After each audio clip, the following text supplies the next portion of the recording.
vendredi 11 ou lundi 14. Nous faisions route pour traverser le golfe de Gascogne et doubler le cap Finistère. Le vent était favorable, mais faible, la saison fort chaude. Nos journées de plus monotones. L'empereur déjeunait dans sa chambre à des heures irrégulières. Nous, les Français, déjeunions à 10 heures.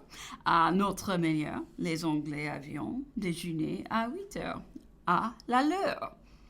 L'empereur, dans la matinée, appelait quelqu'un de nous tour à tour pour connaître le journal du vaisseau, les lieux faits, l'état du vent, les nouvelles ici.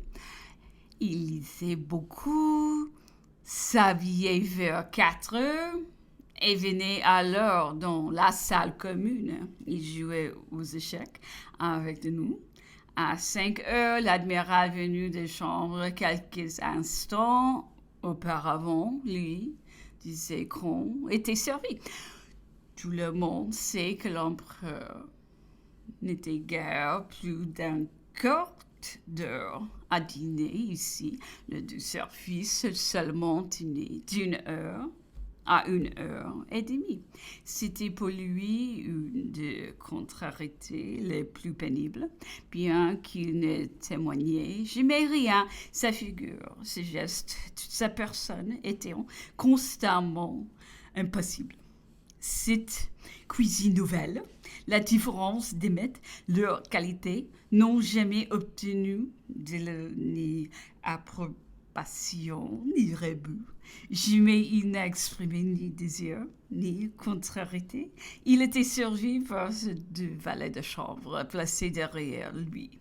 Dans les principes, l'admiral voulait lui offrir de toutes choses, mais il suffit de simple remerciement de l'empereur et de la manière dont fut exprimé pour qu'il ne revint pas. Néanmoins, il continua toujours beaucoup d'attention à cet objet, mais ce n'était plus que le valet de chambre qui indiquait ce qui pouvait voir de préférables soucis sans occuper en sol. L'empereur demeurait tout à fait étranger, ne voyant, ne recherchant, ne percevant rien. Généralement, il gardait le silence et demeurait au milieu de la conversation, bien que toujours en français, mais très réservé, comme s'il eût été étranger à la langue s'il parlait. C'était pour faire quelques questions scientifiques ou techniques, ou pour adresser quelques paroles à ceux que l'admiral a invités occasionnellement à dîner. J'étais alors la plupart du temps celui à qui l'empereur adressait la question pour que je le traduisisse. On sait que les Anglais ont l'habitude de rester fort longtemps à table après le dessert. Pour boire et causer. L'empereur, déjà très fatigué pour la longueur des services, ne peut supporter cet usage. Aussi, de premiers jours, immédiatement après le café, il se leva, il fut sur le pont. Le grand maréchal et moi, nous les suivîmes. L'admiral en fut déconcerté. Il se permit de s'en exprimer légèrement avec les siens. Mais la comtesse Bertrand, dont l'anglais est la langue maternelle, reprit avec chaleur. N'oubliez pas, monsieur admiral, que vous avez affaire à celui qui a été le maître du monde et que les rois brigueront l'honneur d'être admis à cette table. Cela est vrai, répondit l'admiral, et cet officier qui, du reste, a de la justice dans l'esprit une certaine connaissance de manière et parfois beaucoup de grâce, s'empressa de faciliter de ce moment cet usage de l'empereur. Il a le temps de service et demandait avant le temps le café pour l'empereur et ceux qui sortiront avec lui. Dès que l'empereur avait achevé, il partit, tout le monde se levait jusqu'à ce qu'il fût hors de la chambre. et le reste continuait à voir plus d'une heure encore. L'empereur se promenait alors sur le pont jusqu'à la nuit.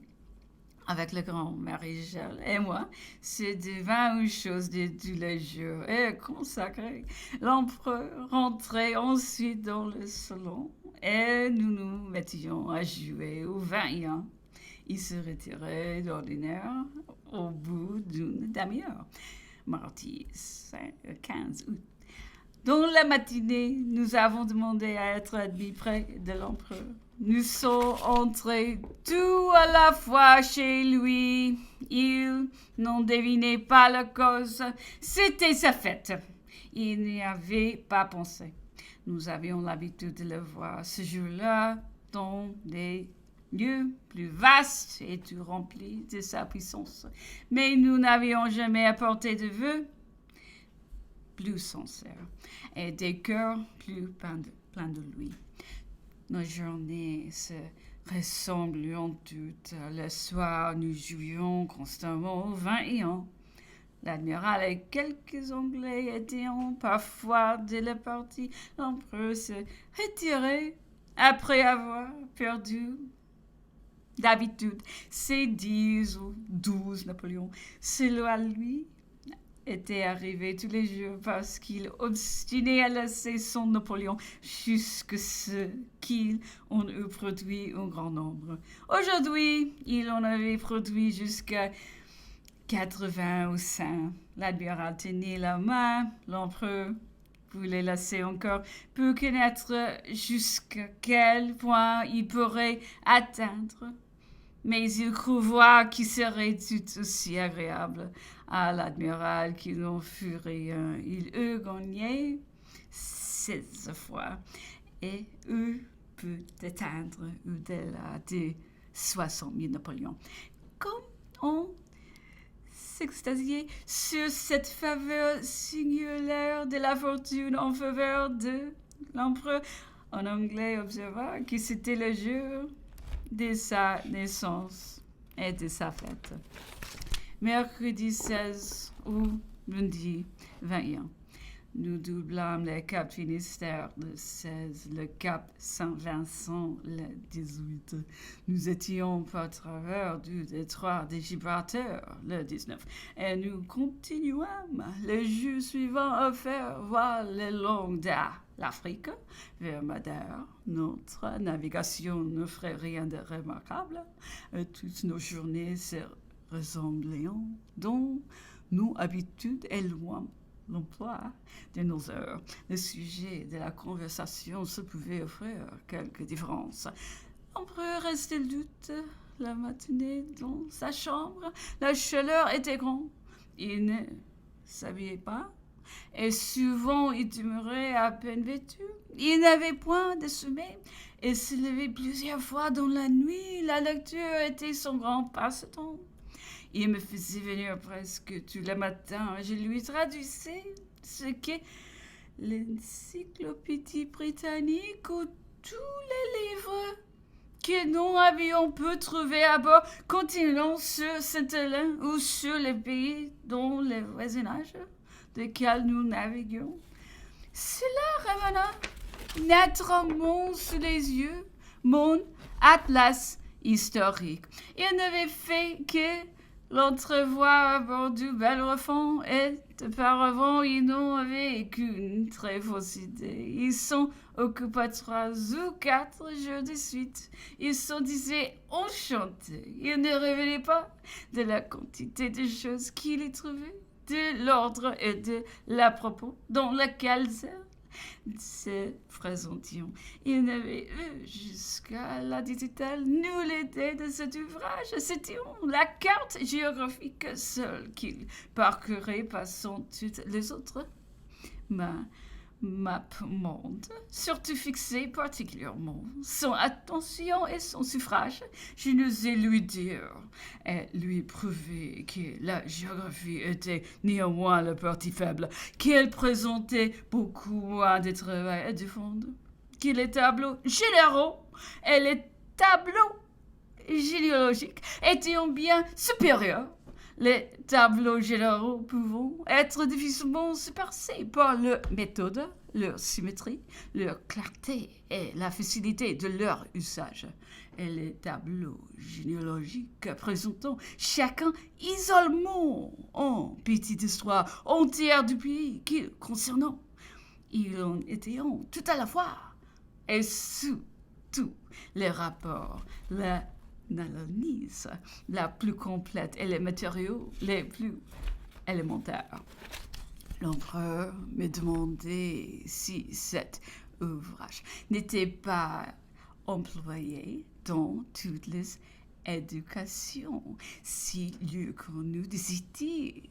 Il en eût rempli les lycées et les écoles et me demandait aussi pourquoi je l'avais publié sous le nom Improté le Sage. Je répondais que j'en avais publié esquisse très informe en Angleterre au moment de mon émigration, dans un temps où nous exposions nos parents et des ans pour nous. Sinon, au dehors. Et puis encore l'avais-je fait peut-être aussi, lui disais-je, en riant dans mes préjugés d'enfance à la façon des nobles Bretagne, qui, pour ne pas déroger, déposions leur épée au ref durant les temps de leur négoce. Tous les jeux après dîner, l'empereur, comme je l'ai déjà observé, se levait fort longtemps avant le reste de la table, et le grand maréchal et moi ne manquions pas de le suivre sur le pont. J'y demeurais, même souvent seul, parce que le grand maréchal descendait alors auprès de sa femme, habituellement souffrante. L'empereur, après les premières observations sur le temps, le sillage, le vent prenait un sujet de conversation ou revenait même à celui de la vie ou des jours précédents, et après 10 ou 12 tours de promenade sur la longueur du pont, il allait appuyer des coutumes sur l'avant-dernier canon de la gauche du vaisseau près du passe-vent. Les midshipmen, jeunes aspirants, auront bientôt remarqué cette prédilection d'habitude, et ce canon se fut appelé dans le vaisseau que le canon de l'empereur. C'est là que l'empereur causait souvent des heures entières, et que j'ai entendu pour la première fois une partie de ce que je vais raconter, avertissant du reste que je transporte ici, en même temps ce que j'ai recueilli plus tard dans la foule des conversations éparses qui ont suivi mes propositions en cela de présenter de suite et réunir tout ce que j'ai noté de remarquable sur ce sujet. C'est peut-être ici le lieu de dire ou de répéter une fois pour toutes que si dans ce journal on trouve peu d'autres ou coup de méthode, si que le temps me presse, que mes contemporains attendaient, désirant, et que mon état de santé m'interdit toute application, j'ai craint de n'avoir pas le temps de finir. Voilà mes trop bonnes excuses, mes vrais titres à l'indulgence, sous l'estime de la narration et l'ordonnance des objets. J'ai reproduit à la hâte ceci que retrouve Jean Demeure à peu près au premier jeu. Le nom Bonaparte s'écrit instinctivement Bonaparte au Buonaparte, ainsi que le savez-vous, les Italiens. Le père de Napoléon écrivait Buonaparte, un oncle de celui-ci, lâche Dicken Lucien, qui lui a survécu, est asservi de père Napoléon, et à tous ses frères, écrivait sous le 23 et dans le même temps Bonaparte.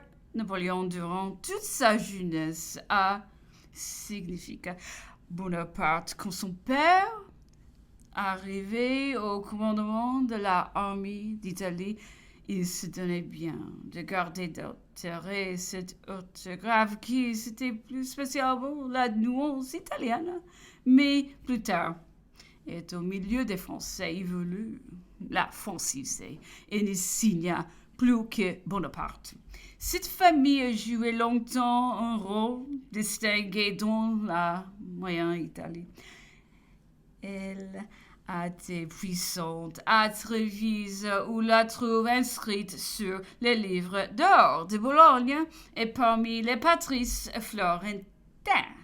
Lorsque Napoléon, alors général de l'armée d'Italie, entre vainqueurs dans Trévise, les chefs de la ville viendront joyeusement devant de lui et lui présenteront les titres et les actes qui prouveront que sa famille y avait joué un grand rôle. À l'entrevue de Dresde, avant la campagne de Russie, l'empereur François a pris en jeu à l'empereur Napoléon, son gendre, que sa famille avait été souveraine à Trévise, qu'il en était bien sûr, parce qu'ils ont été fait représenter tous les documents. Napoléon là répondit qu'il n'en voulait rien savoir, qu'il préférait bien plutôt être le Rodolphe d'Habsbourg. De sa famille, François y attachait plus d'importance et lui disait qu'il était bien indifférent d'avoir été riche et de devenir pauvre, mais qu'il était sans prix d'avoir été souverain et qu'il fallait le dire à Marie-Louise, à qui cela ferait grand plaisir. Lorsque Napoléon, dans la campagne d'Italie, entre dans Bologne, maréchal des Caporal et Ardini, depuis si connu en France, est alors député du Sénat de leur ville, verront avec complaisance lui présenter le livre d'or où se trouvait inscrit le nom et les armoiries de sa famille. Plusieurs maisons ou édifices étaient encore dans Florence existence dont il y avait agité pour la famille Bonaparte. Plusieurs demeurant encore chargés de ses accusants. Un Corse ou une Bolognaise, Césarée, je crois, choqué à Londres de la manière dont le gouvernement avait reçu la lettre pacifique de Napoléon Bonaparte, entrant au consulat, publie alors des renseignements génériques qui établissaient ses alliances avec l'antique maison d'Est, Velf ou Golfe, supposé être le président roi d'Angleterre. Le duc de Feltre, ministre de France et Toscane, a reporté à Paris de la galerie de Medici le portrait d'une Bonaparte mariée à une des princes de cette famille, la mère du pape Nicolas V ou de Paul V de Sarzeau était où Bonaparte.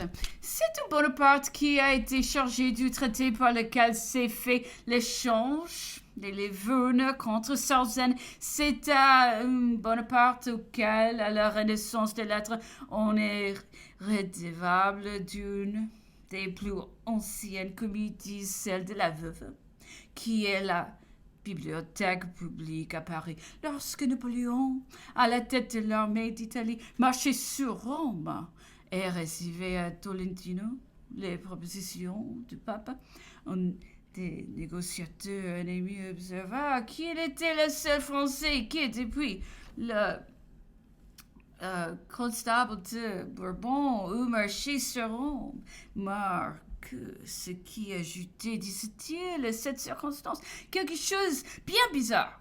C'est que l'histoire de la première expédition se trouvait écrite précisément par un des parents de celui qui a exécuté la seconde, par Monseigneur Nicolas Bonaparte, qui a laissé en effet la sac de Rome par le connétable de Bourbon. De là peut-être où du pape mentionné plus haut, du nom de Nicolas, qu'on a voulu dans certains pamphlets était celui de l'empereur au lieu de Napoléon. Cet ouvrage se trouve dans toutes les bibliothèques. Il est précédé d'une histoire de la maison Bonaparte, imprimée il y a 40 ou 50 ans, et rédigée par un professeur de l'université de Pise, le docteur Vachard. Monsieur de Citeaux, ambassadeur de Bavière, me répétait souvent que les archives de Munich renfermaient un grand nombre de pièces italiennes qui témoignent l'illustration de cette maison. Napoléon, au temps de sa puissance, s'est constamment refusé à toute espèce de travail ou même de conversation sur cet objet. Sous son consulat, il décourageait trop bien la première tentative de ce genre pour que personne essaie d'y revenir. Quelqu'un publiait une généalogie dans laquelle on rattachait sa famille à l'ancien roi du Nord. Napoléon fit persifler cet essai de la flatterie dans un papier public où l'on finissait par conclure que la noblesse du premier consul ne datait que de Montenotte au dos 18 Brumaire. Cette famille fut, comme tant d'autres, victime de nombreuses révolutions qui désolèrent la ville d'Italie. Les troubles de Florence mirent les Bonaparte au nombre de furocités émigrées. Un dieu se retira d'abord à Solzen et de la passa encore. Tous ces descendants ont toujours continué d'envoyer leurs enfants en Toscane à la branche qui était demeurée à San Miniato.